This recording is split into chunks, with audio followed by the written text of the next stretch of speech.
Most people turn on a tap and never think about where that water comes from.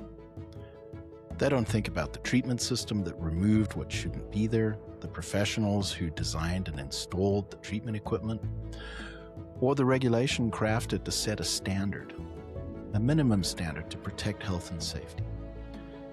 They certainly didn't think about the 2 billion people worldwide who turn on a tap and get something they can't safely drink, or the countless others who don't even have taps to turn on. That gap between what most people assume and what is actually true about water is why the Drinkable podcast exists. I'm Greg Reyneke, Master Water Specialist and President of the Water Quality Association. I've spent 30 years working on water quality improvement across the United States, Africa, Asia, and the Middle East. I've seen what good water does for people and what bad water costs them. In every episode of Drinkable, we close that gap. We talk to the scientists, the engineers, the regulators, the dealers, and the people doing the real work of getting safe water to the people who need it. We do not fear, we do not hype, we just do water. This is Drinkable.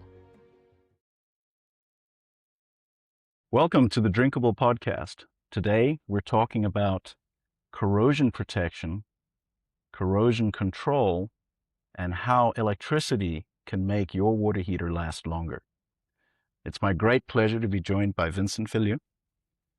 Thank you for coming all the way down from Quebec. Yes, thanks to you for having us. It's great to have you at the WQA show this year. Yes, it's great to be here. You exhibited, you taught a class. What's your thoughts on the show? What did you think? It's been very good for us. People are happy to be here. The conversations are great.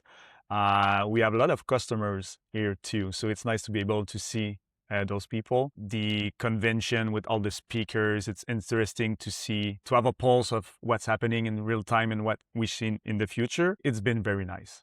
That's why we keep coming back every year. That's great. I'm glad to hear that. Thank you. Thank you for supporting the WQA. We feel like we're doing good work, and it's people like you that help us get the word out about better, cleaner, safer, healthier water.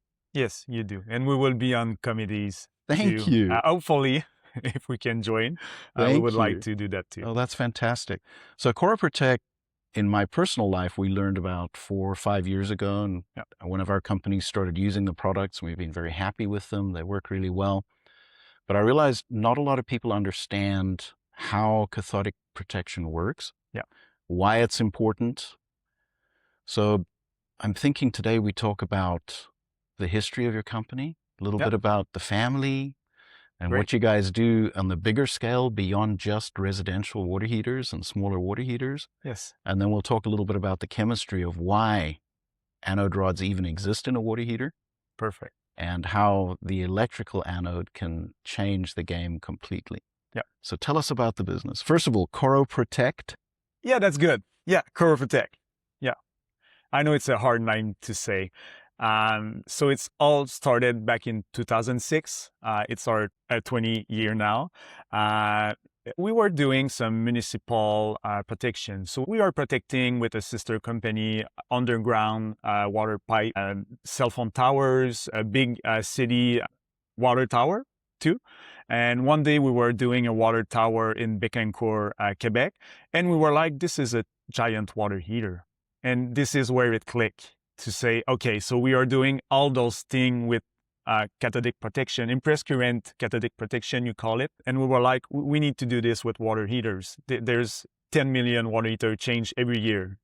We shouldn't be doing that. And so we developed the product, we worked on it. So people are thinking this is a new technology, but it's been around forever with ships, military, everyone is using it. And it's a family business. We bought that company in 2016. So it's been 10 years now. I was with my grandfather and father. They are not in the company anymore. So I'm with my brother and my mom. So it's still a family business. That's wonderful. That's a common thread in the water industry is there's a lot of families. And often you start with one and then everybody realizes they enjoy working together and then it just makes business better. Yes. And from the outside, water business can be like boring. It can seem boring. Yeah. When you're in it, you're like, okay, we're making a difference. People told us we were going to divorce because of the smell in my water. And then you guys came in and you solved it all. So it's nice to see that we really make a difference in people's life. Yeah, that's really neat. So when we look at corrosion, for example, Yes. we know in the water industry that corrosion is caused by a number of things. Sometimes it's caused by water that's too pure, Yes. where we have very low TDS. Yes. Sometimes it's caused by pH issues, where we have acid in the water. And sometimes it's caused by high TDS, Yes. and we end up with galvanic corrosion occurring, electrolysis, and we end up with metals donating into the tank. So water heater manufacturers install anodes, and they tell people to change them periodically. In fact, I think some people even say check it and change it every year if you need to. Yes, they are saying it. Yeah, they say that in the owner manual. Yeah. They don't really want people to do it because they want to keep selling those things. Yeah, you're supposed to do it every 1 or 2 years. And I changed one in my own home not too long ago to install one of your products, actually. Great. And it was a hassle changing, Yes. taking out that old anode. Yes. And so to me, in fact, in our dealership in Utah, what we do is anytime we're installing a water softener and we're working with a water heater and our TDS is higher than 500 parts per million, they automatically get a Corro-protect That's because awesome. we want to avoid any potential future issues. Yes. So share with our listeners how the traditional sacrificial anode works. Yeah, so I will try to explain it the easiest way because there's a lot of way you can explain it. So when they are building a hot water tank, they are using energy to put it into shape to make sure it's working properly, and the metal just go back to the oxide, the original form. It loses energy over time. So the sacrificial anode will give its energy away to the tank to protect it against corrosion. So if you see there's a galvanic scale, I don't want to get too much into details, but the magnesium will sacrifice itself to protect the iron. It's less noble. Yes, exactly. So it will give his life away to protect it. That's why you need to change it, because it will use his magnesium to protect the tank against corrosion. This is good in most cases. If you have very corrosive environment, it can be very low, very high TDS. Just the change in temperature creates corrosion. There's a lot of things, bacteria corrosion too. So it can be less effective in those extreme corrosion, but they work pretty good. The only thing is, as you said, you need to replace it. It's a pain to replace it. People doesn't even know there's an anode in there. That's why we made a long-term solution that you do it once and it's good to That's go. a great way to go. It's a really smart thing to do. Now, I always get a little concerned with water heaters because of the anode decomposing. So we have anode materials down here in the States. We typically have magnesium or aluminum, or aluminium, as I say. And those anodes, they break down. They sacrifice themselves and they end up in the water, in the tank. Yes. That's something that really interests me in your product, is the fact that we're able to not have additional metal added to the hot water. So somebody inadvertently drinks that hot water. They're not drinking the anode. Yes. So tell our listeners about what the anode material is, what's in the water, and how you make sure that anode doesn't become part of the problem and it stays part of the solution. Yeah, the sacrificial anode will be in the water. It can create reaction. They have their downsides too, but we need it for the corrosion protection. So removing it's not a very good solution. What's different with our product is we use electricity to provide the energy that the tank is losing. So we use the electricity to be able to do that. Our rod is made out of titanium with mixed metal oxide on it. It doesn't dissolve over time. Our anode job is just to put some electricity inside your tank, a good and a safe way to protect against corrosion. So we don't add anything in the water. We have Water Quality Association certification that proves that. People were concerned about that at first. We don't add any chemical or we don't add any reaction. And since you don't have an anode that depletes, you don't have sediment build up at the bottom of your tank. If you ever change a whole water heater, you're not able to go up the stairs because it's too heavy.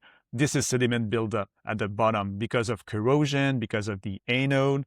Hard water precipitation. Yes. Yeah. Yeah.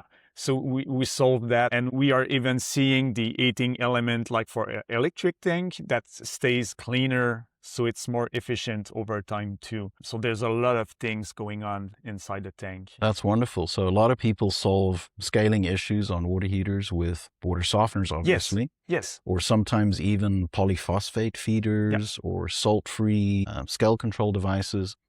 How well does your sacrificial anode play with water that's been treated by a treatment device like a softener? The sacrificial one, the sacrificial anode, it will be harder.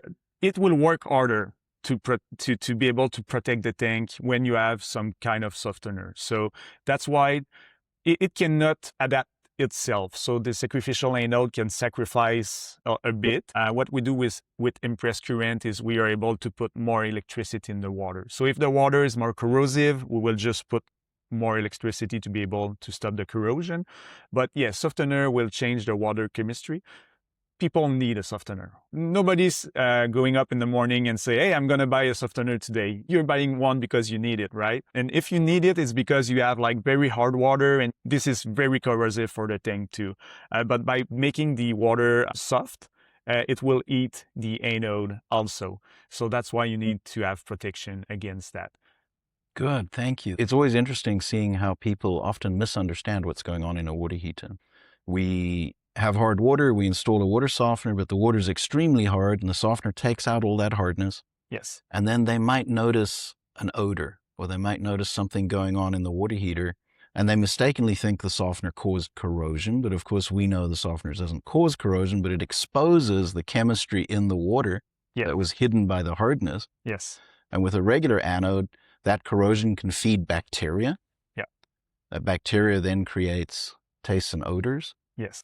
The sulfur smell. Sulfur smell, that desulvibrio bacteria. Yeah. And with the impressed current anode, now you're changing the game because you're reacting to what the water does. So how does your power supply and your anode interact with the water? It's for the smell. Share something a little bit about how the current draw works as far as the water chemistry basically automatically drawing the current that it needs. Yes. So electricity is like a triangle. You got the voltage, you got the amps and the resistance. So we use a fixed amps power supply. So the job of the power supply is to always put, let's say, 15 milliamps inside the tank. So depending on the resistance of your water, the voltage will adjust itself. What we normally see in the home with regular water, we will use 2 to 3 volt. So it's about $3 a year of electricity. That's very cheap. People think, oh, this is expensive. It will cost me $200. It's $3 a year to run our device. And it reacts with the water, and the electricity inside the tank make it harder for the SRB bacteria that create the smell to be able to survive. So let's take this example. If it's 100 degrees in here, we will not be here talking about that. So it's the same thing that we do inside the tank. The bacteria doesn't want to stay there. It's not ideal for them. Excellent. So that's how we solve the smell. Now, Americans are naturally very cautious. They like to be safe. Yes. Sometimes people say, you're putting electricity into my water. What's going to happen? Am I going to get shocked in the shower? Yes. No, you will not. This is a question we get asked very often. It's a very small amount of current. 15 milliamps, like I said, it's $3 a year. It's nothing. So it was calibrated to be able to completely stop corrosion and be safe. It's used in many other sectors too. I don't want to say that, but I said it in the presentation yesterday as an example. You could take a bath with a Corro-protec in your bath and you will not get some current on you. You cannot feel it. For legal reason, don't do that, please. This is just an example. No swimming with cathodic inhibitors. Yes, but it's a way to say that it's very safe and it stays inside your hot water tank. Excellent, yeah. Excellent. And then as far as installation, there are different types of water heaters that have different ways that anodes are installed. How do you guys accommodate for that? We know Bradford White, for example, has the heat trap. Do you guys have different kits available? Yes, so we do have two main models. The regular CorroProtec, like 40 to 89 gallon model that would fit almost all the tank on the market. A.O. Smith, Rheem, just to name a few. And we have the Bradford White hot water outlet model. This one is made specifically for Bradford White because they use the hot water outlet port to install the anode. They don't have a separate port for that. So it comes with fittings to be able to install our product there. It's a little bit more complicated to install, but Bradford White is a good design they did because you want less port in your water heater because it can always be leaks and problem. So it's a good thing they are doing that, but they are making our life a little bit harder. But we have a design patent on a fitting that makes it easier for the people to install it. Wonderful. Now you have different sizes. You have one for little RVs and yes, cabins and things. Yes. That's for how many gallons? So we have the RV that's for suburban or Atwood. If you have an RV, that's one of the two main brands out there. We have smaller Corro-protec for 10 to 39 gallons model for a smaller unit. We have 40 to 89 gallon and 90 to 120 gallons. What happens if somebody has a large 120 gallon water heater and you put a smaller rated anode in? What's the risk if the dealer puts the wrong one in the tank? So if you put a 10 to 39 gallon in, let's say a 120 gallon, you will not have the good amount of current inside the tank to be able to protect it. Under protection. Under protection, that's correct. If you put the big model in a small tank, you may get some little air in your hot water line because of the current. There's no danger. There is nothing wrong with that, but we just say that keep it close to keep the it sized right, don't waste, and don't go too small. Yeah, but if you have a 80 gallon right now and you will change for a 100 gallon, just buy the biggest model, put it in your 80 and change it later. This is not a big deal. If you are in the too extreme, that's where it can. That makes sense. Yeah. And then how long do you expect one of these to last? You have a good warranty on them? Yeah. We have a 20-year warranty. It's made to last over than that, but we always tell our customer, we just suggest changing it after 20 years, just to make sure you are protecting. This is something I wanted to say. You are protecting a water heater. This is the most important appliance almost in your house. It allows you to take shower, run the dishwasher. You cannot cut corner when you want to protect it. So if you're going the electric way, do it a safe way with a product that have real certification. We are seeing a lot of copies going on the market. We are putting some current inside the tank in a safe way. We have some people don't have real certification. So this is a good thing to think about when you buy this product. You need to buy something that has been on the market for long and has a real reputation. Yeah, a smart dealer wouldn't want to expose themselves to liability using something that's not properly certified and tested for safety. Now, that makes a lot of sense. So now you look at the interactions with you and water softener dealers. Yes. Sometimes water softener dealers will do dumb things like take the anode and cut it off. They have stinky water. You see it, not me. If they've done that, what have you noticed as the liability when they just cut the anode off? So they always ask the customer to sign a waiver. So they are good with that. But the customer, the water heater warranty will be void. Because you don't have protection anymore. And depending on the water heater will go out very fast.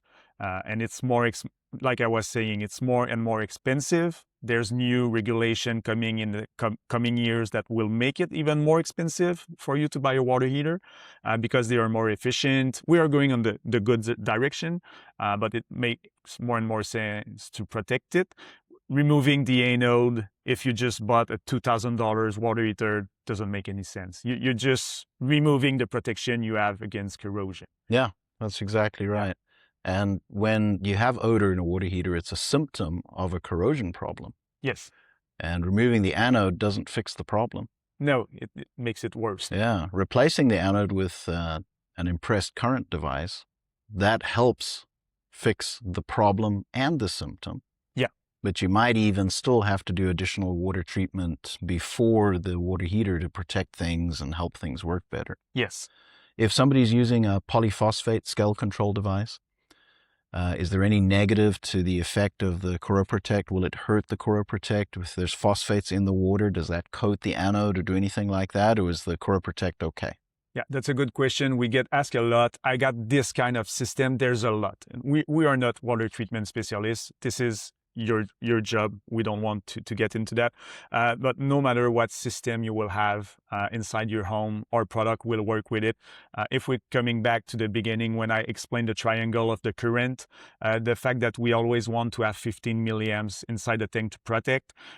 So like, let's say if the phosphate makes the water more or less conductive, the voltage will adjust to make sure we have 15 milliamps.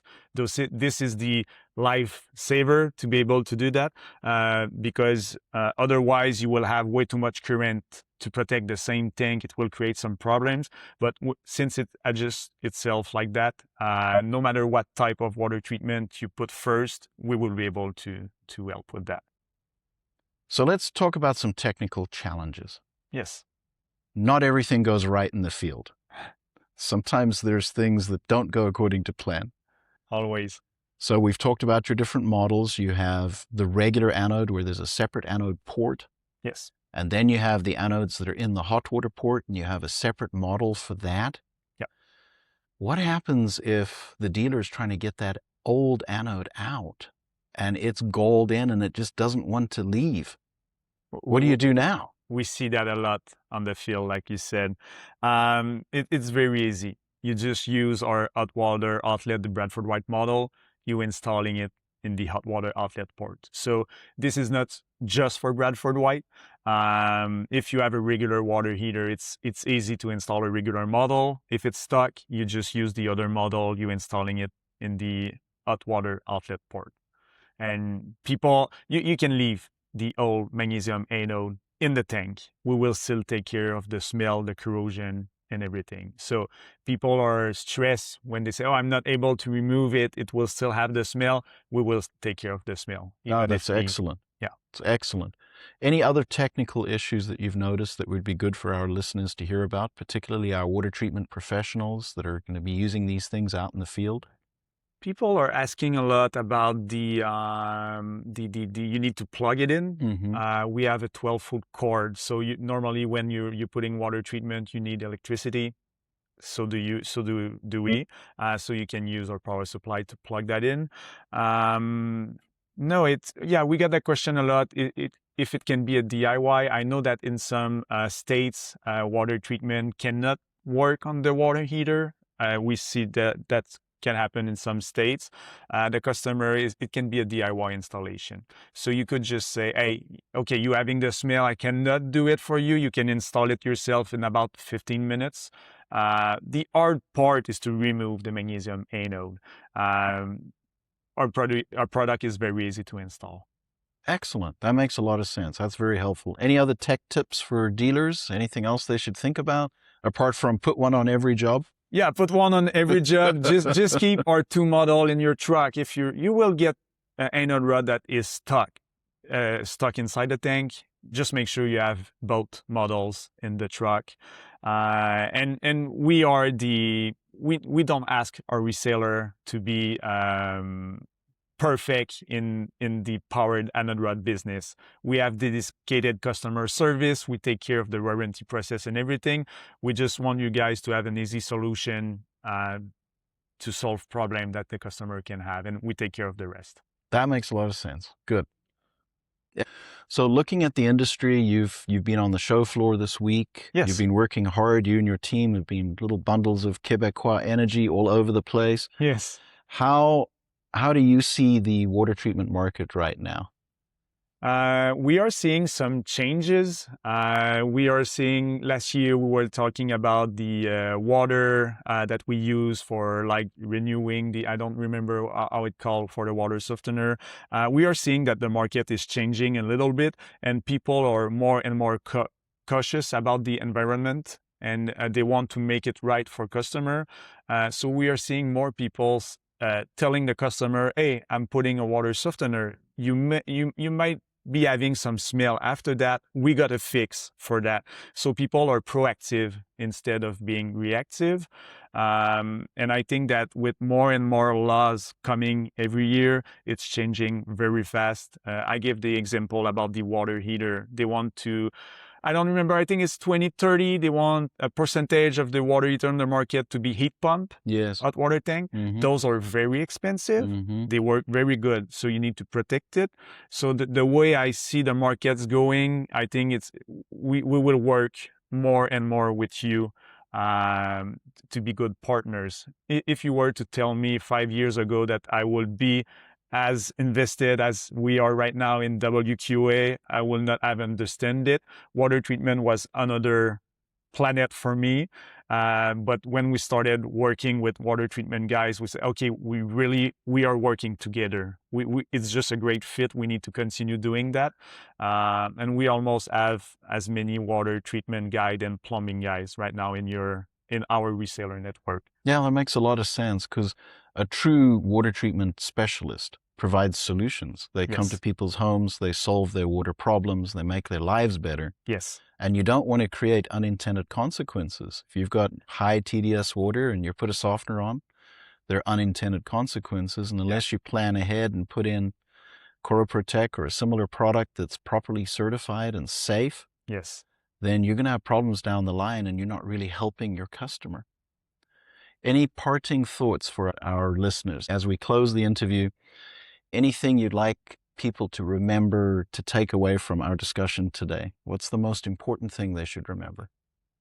So I'm going more in the plumbing business. For me, our vision as a company, we would like our product, our way of thinking and developing product to be more present in the market.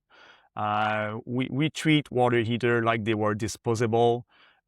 We shouldn't be doing that. I said like it's 8 to 12 million water heater every year. And we say yesterday during the presentation, it's 2 times the Empire State Building full of hot water tank that we throw away every year. So in the future, I would like to see people being more cautious about that, more careful, and to like you are doing in the water treatment, prevent instead of being reactive to that. I don't know if that makes sense. I'm French Canadian. I'm trying to That's to very, say that. yeah, it's very smart. And thank you. And thank you for speaking English because I don't do French well. So thank you. Having a view of the long-term environmental impact to everything we do makes a lot of sense. Yes. And you don't have to be crazy about the environment to just realize that it's smart to conserve. Yes. And what you're doing, you're helping conserve. You're helping the water treatment dealer do a better job, and you're helping the homeowner or the business owner save money because they're not replacing that water heater, and that then saves the environment. It helps with energy. It helps with transportation. That's a good thing. Yes, we help people pockets. So that's even like better than they are doing the two at the same time. Yeah. So it's a no-brainer. And we're seeing the water treatment industry going this way. They're finding better solution to use less water, to be more effective. It's growing very fast. So we are happy to be working in the same way as the water treatment business. Well, thank you for being with us. Thank you for being a member of the WQA. Thank you for exhibiting. Yes, and thank you for talking today on Drinkable, the Thank water you for podcast. having me here. That's all for this episode of Drinkable. If today's conversation raised questions about your own water quality, the best place to start is with a WQA certified professional. Certification is not a marketing term. It means that the person sitting across from you has been tested and vetted and is held to a defined standard of knowledge and ethics. You can find a certified professional at find.wqa.org. And if you want to go deeper on the science, the regulations of the industry, I write long form at gregknowswater.com and on Substack. Links are in the show notes. If Drinkable is useful to you, share it with someone who needs it. Subscribe wherever you get your podcasts, and leave a review if you're willing. It helps more people to find the show. I'm Greg Reyneke. What a great time to be in the water business.